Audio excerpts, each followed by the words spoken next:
Banyak sekolah yang hancur, Pak.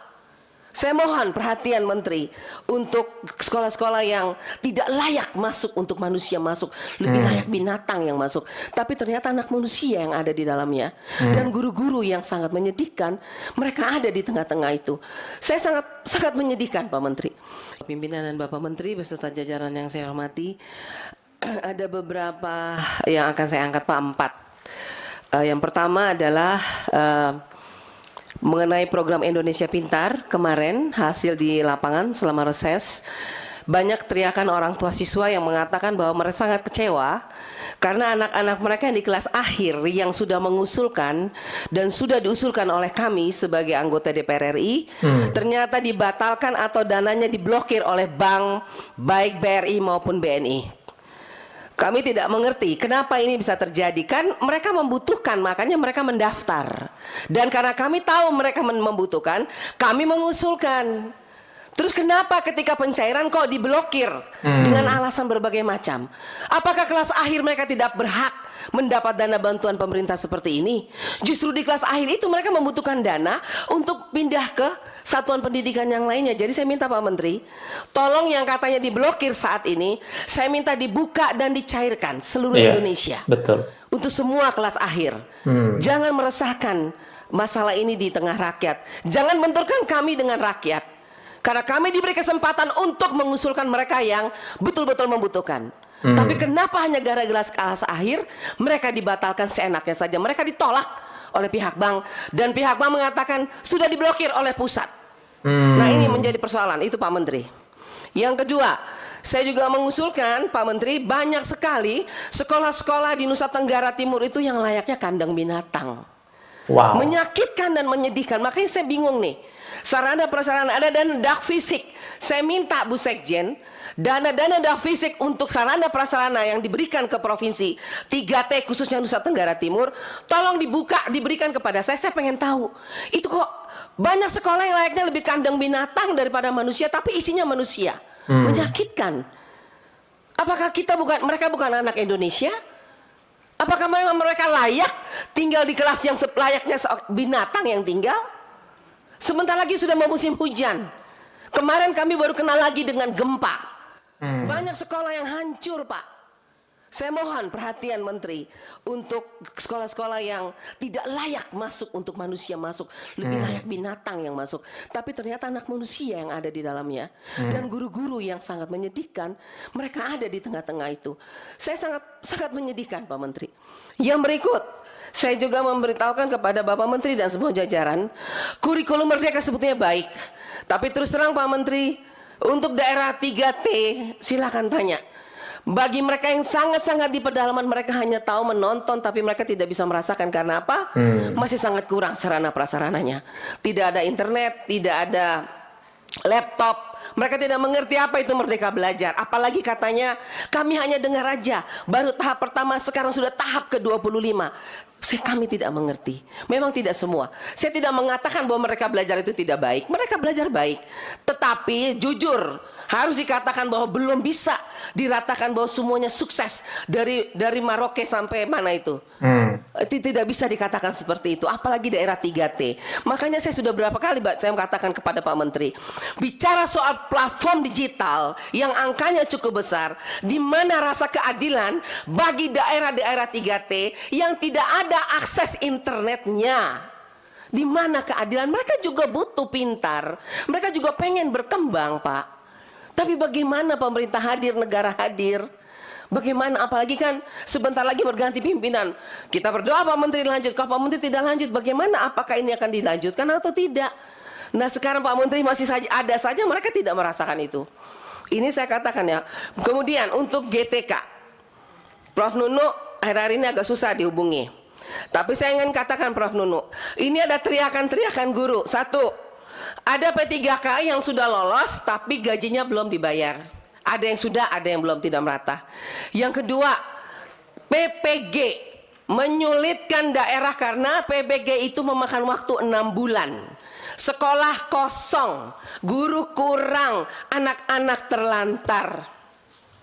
Bagaimana PPG ini kalau dilakukan 6 bulan, sekolah kami tidak kurang guru, gurunya harus PPG 6 bulan. Anak-anak kami siapa yang mengajar? Jadi minta teriakan guru-guru, kalau bisa nggak dikembalikan ke portofolio katanya itu Bu. Saya nggak mengerti itu.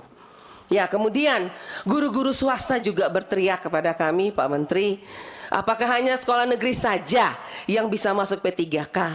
Apakah kami tidak layak? Apakah kami tidak mengajar anak bangsa? Sama, kami juga capek. Bahkan yang menyedihkan, guru-guru swasta yang sudah 15 tahun, 20 tahun dan sudah hampir pensiun, mereka rindu sekali mau dapat P3K itu, Pak. Tapi tetap tidak bisa. Kenapa? Ya, jadi kita minta keadilan di sini, Pak Menteri.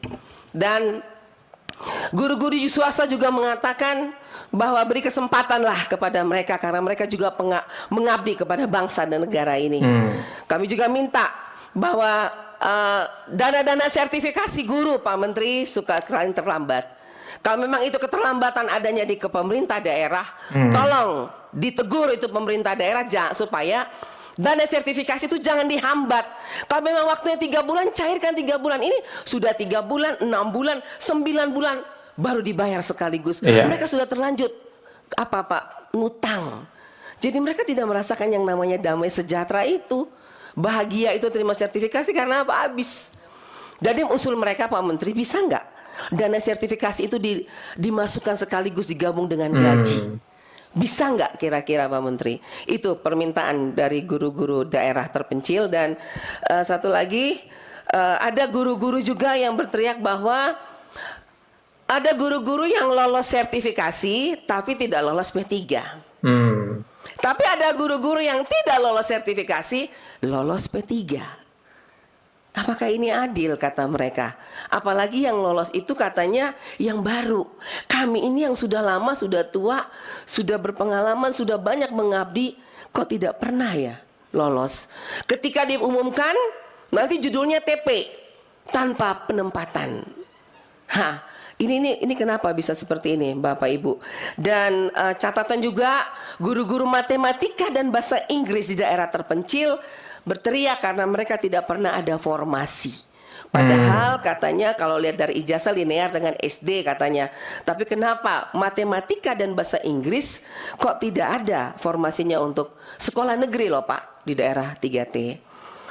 Untuk sementara itu dulu Bapak Ibu dari saya. Dan yang terakhir saya mohon, tadi ada permintaan juga dari beberapa kepala sekolah, mohon perhatian juga untuk guru-guru yang ada di daerah terpencil, pinggiran-pinggiran itu Pak, dana-dana mereka, dana-dana daerah terpencil itu mereka nggak dapat itu.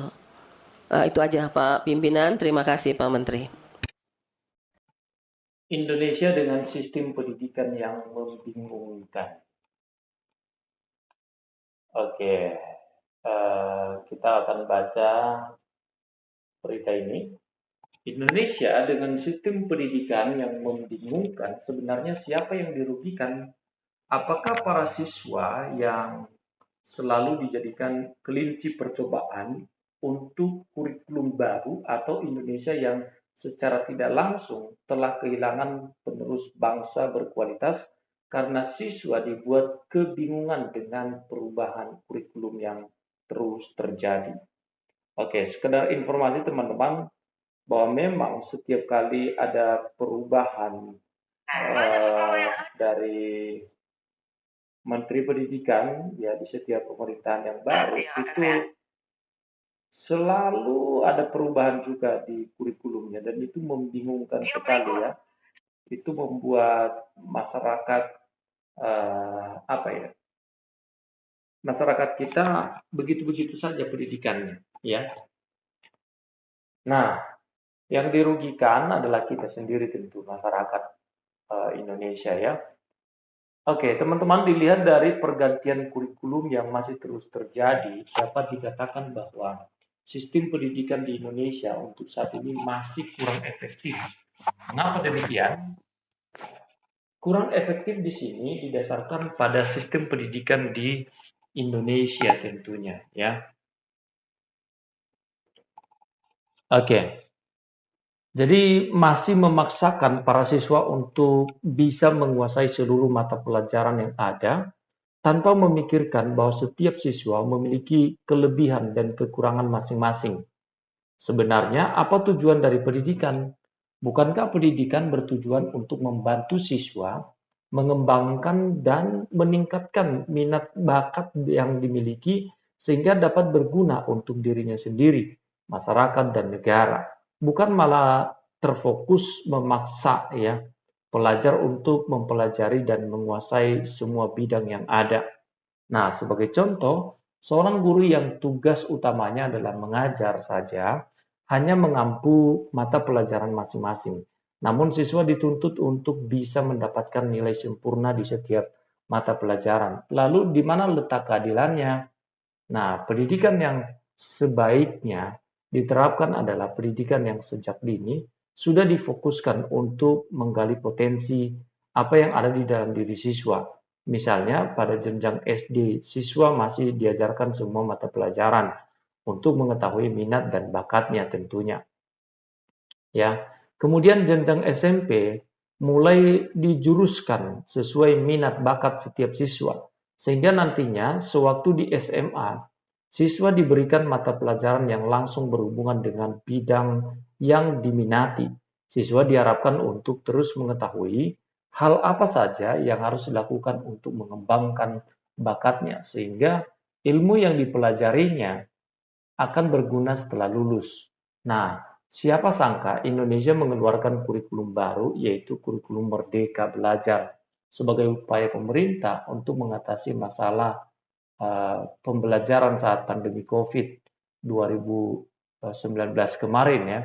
Nah, sebenarnya apa sih kurikulum Merdeka Belajar itu? Nah, berdasarkan buku saku Kurikulum Merdeka ini belajar adalah kurikulum yang dengan pembelajaran intrakurikuler yang beragam, di mana konten belajar akan lebih optimal agar peserta didik memiliki cukup waktu untuk menguatkan kompetisi.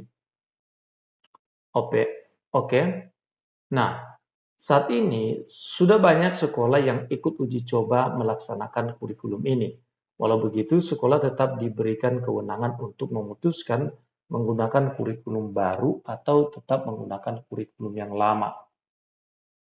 Sayang, sikap Menteri Pendidikan yang tidak mewajibkan kegunaan kurikulum baru ini menimbulkan pemikiran bahwa Kementerian Pendidikan ini seolah tidak memikirkan kualitas siswa di tahun mendatang, karena kurikulum baru ini masih dalam tahap uji coba. Jadi uji coba terus ya teman-teman ya, sampai terus-menerus tiap kali pergantian menteri ganti juga kurikulumnya. Jadi memang benar tidak terjadi masalah jika uji coba berjalan lancar, betul.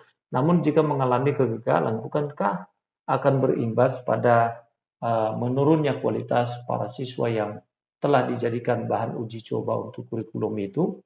Nah, aspek yang paling mendasar adalah aspek sumber daya manusia yang belum matang. Misalnya pada kurikulum baru ini, guru dituntut untuk mempelajari materi pembelajaran secara mandiri melalui media Merdeka Belajar yang sudah disediakan oleh pemerintah. Padahal faktanya saat ini masih banyak guru lanjut usia buta akan teknologi. Jika kualitas gurunya saja belum memadai, maka sesempurna apa rancangan kurikulum baru yang dibuat, hasil pendidikannya tetap tidak akan maksimal ya. Selanjutnya akan dibahas mengenai tujuan para siswa telah menyelesaikan SMA adalah untuk melanjutkan pendidikan di tingkat perkuliahan. Untuk memasuki dunia perkuliahan, siswa kelas akhir SMA perlu menyiapkan ujian untuk masuk ke perguruan tinggi negeri atau PTN.